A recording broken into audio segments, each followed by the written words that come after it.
Hello student, science के 8 chapter cell structure and functions को हम कंटिन्यू करेंगे। इससे पहले हम सेल स्ट्रक्चर एंड फंक्शंस में डिस्कवरी ऑफ सेल कर चुके हैं। सेल के बारे में जो इंफॉर्मेशंस है सेल थ्योरी के फॉर्म में कर चुके हैं। सेल की स्टडी के लिए यूज़ होने वाले इंस्ट्रूमेंट माइक्रोस्कोप की स्टडी कर चुके हैं। नंबर ऑफ सेल्स के बेसिस पे हम यूनिसेलुलर और मल्टी सेलुलर ऑर्गेनिज्म कर चुके हैं। मल्टी सेलुलर ऑर्गेनिज्म में कैसे सेल्स टिश्यू ऑर्गन कैसे सिस्टम और सिस्टम कैसे पूरी बॉडी को बनाते हैं, इसको भी कर चुके हैं। सेल की शेप और साइज भी कर चुके हैं। सेल बहुत स्मॉल है, उसके मेजरमेंट के लिए माइक्रोमीटर और माइक्रोन यूनिट हम यूज़ करते हैं। फिर हमने अलग अलग लिविंग सेल्स जो है उनके साइज का भी हमने उनका भी मेजरमेंट किया था। आज का हमारा टॉपिक होगा सेल स्ट्रक्चर। सेल की स्ट्रक्चर कैसी है? All plants and animals have 3 cell components.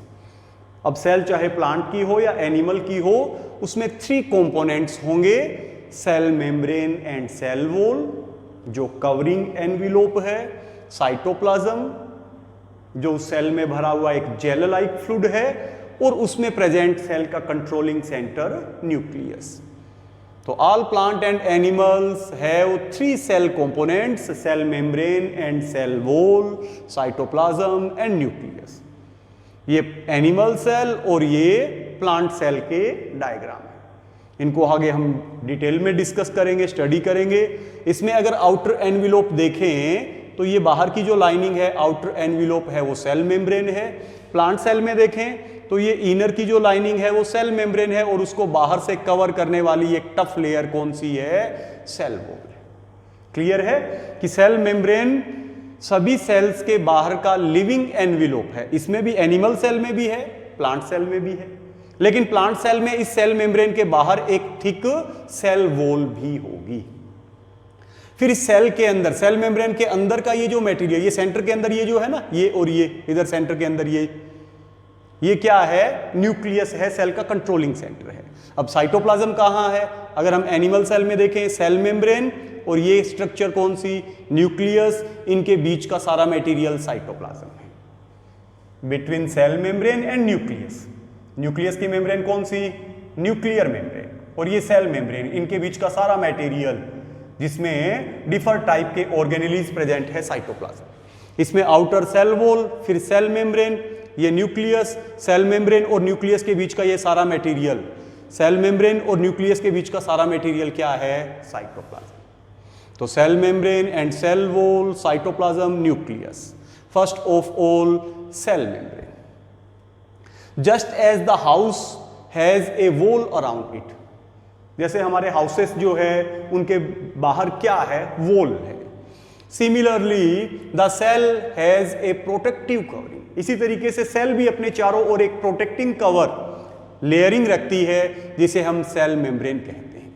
इसे हम प्लाज्मा मेम्ब्रेन भी कहते हैं। अनदर नेम क्या है सेल मेम्ब्रेन का? Plasma membrane.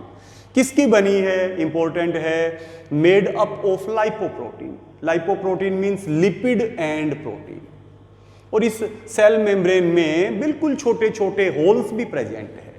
There are many tiny holes in cell membrane. तो इस सेल मेम्ब्रेन में बिल्कुल छोटे छोटे होल्स प्रेजेंट है, जिससे क्या होता है कि ये मटेरियल का बाहर के सराउंडिंग से एक्सचेंज और ट्रांसपोर्टेशन करती रहती है।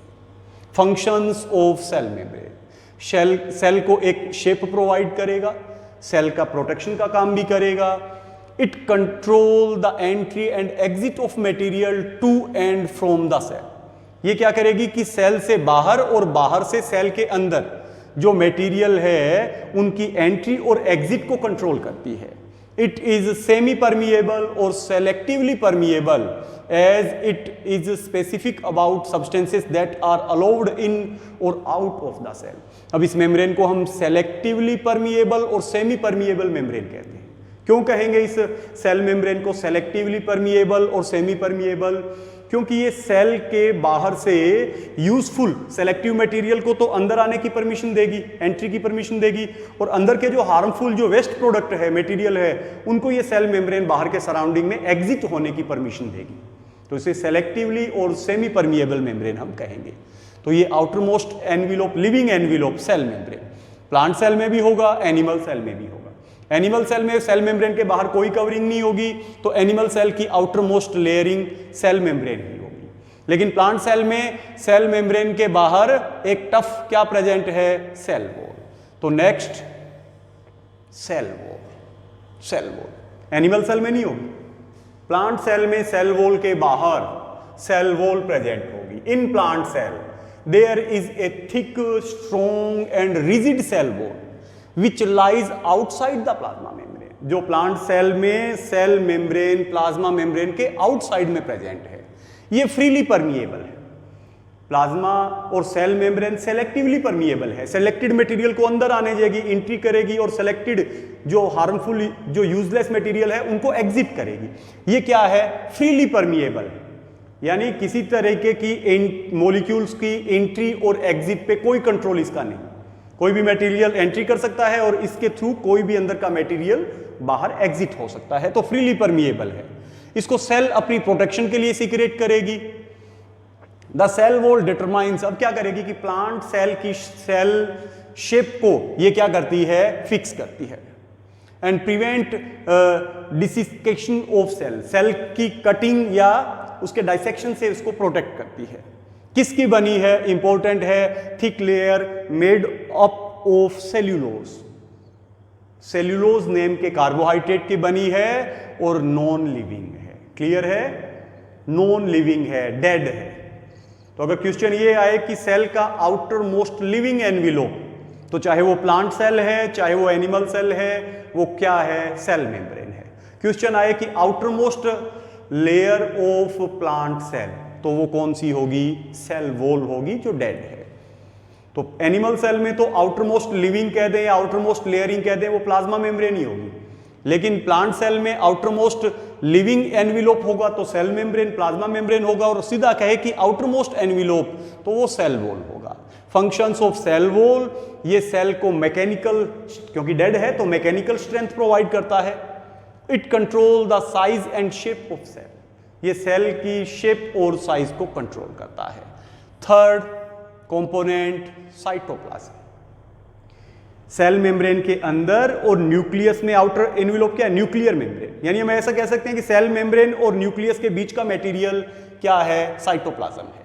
Cytoplasm is a jelly like fluid that fills up the space between cell membrane and nuclear membrane. Nucleus के बाहर की मेम्ब्रेन न्यूक्लियर मेम्ब्रेन, तो न्यूक्लियर मेम्ब्रेन से बाहर और सेल मेम्ब्रेन से अंदर जो भी एक जेली जैसा फ्लूइड है वो साइटोप्लाज्म है। Many chemical reaction such as breakdown of food और synthesis of food take place in it. बहुत सी केमिकल रिएक्शंस इसमें चलती रहती है, जैसे फूड का ब्रेकडाउन है या फूड का सिंथेसिस है, अदर भी बहुत सी केमिकल रिएक्शंस इस साइटोप्लाज्म में कंटिन्यू चलती रहती है। इसमें बहुत से सेल ऑर्गेनेलीज भी प्रेजेंट होते हैं। It is the seat of various cell organelles. Cell organelles cell में प्रेजेंट लिविंग स्ट्रक्चर्स है जो स्पेसिफिक फंक्शंस को परफॉर्म करते हैं। तो बहुत से सेल ऑर्गेनेलीज भी इस साइटोप्लाज्म में प्रेजेंट होते हैं जो अलग अलग लाइफ फंक्शंस को परफॉर्म करते हैं। कौन कौन से सेल ऑर्गेनेलीज इस साइटोप्लाज्म में प्रेजेंट होंगे उनके हम यहाँ पे नेम करेंगे, आगे इनको कंटिन्यू इनकी स्टडी भी करेंगे। तो कौन कौन से सेल ऑर्गेनेली साइटोप्लाज्म में प्रेजेंट, सेल में प्रेजेंट लिविंग स्ट्रक्चर्स है जो स्पेशल लाइफ फंक्शंस को, वाइटल फंक्शंस को परफॉर्म करती है। कौन कौन से सेल ऑर्गेनेलीज यहाँ प्रेजेंट है, mitochondria, plastid present only in plant cell. अब जो प्लास्टिड ऑर्गेनेली है वो सिर्फ प्लांट सेल में होगा, एनिमल सेल में नहीं होगा, और जहां पर्टिकुलर नहीं दे रखा है वो ऑर्गेनेली दोनों सेल्स में होंगे। माइटोकॉन्ड्रिया प्लांट और एनिमल सेल में है, plastid present only plant cell, animal cell में नहीं होगा। Endoplasmic reticulum ER particular mention नहीं है तो प्लांट और एनिमल दोनों सेल में है। Ribosome, lysosome, vacuole, Golgi body and centrosome, centrosome present only in animal cell. तो ये यहाँ पर कुछ इंपॉर्टेंट ऑर्गेनेलीज है जो साइटोप्लाज्म में प्रेजेंट होंगे। Mitochondria, plastid, ER endoplasmic reticulum, ribosome, lysosome, Golgi body और सेंट्रोसोम। जिनमें से सेंट्रोसोम सिर्फ एनिमल सेल में प्रेजेंट होगा और प्लास्टिड सिर्फ प्लांट सेल में प्रेजेंट होगा।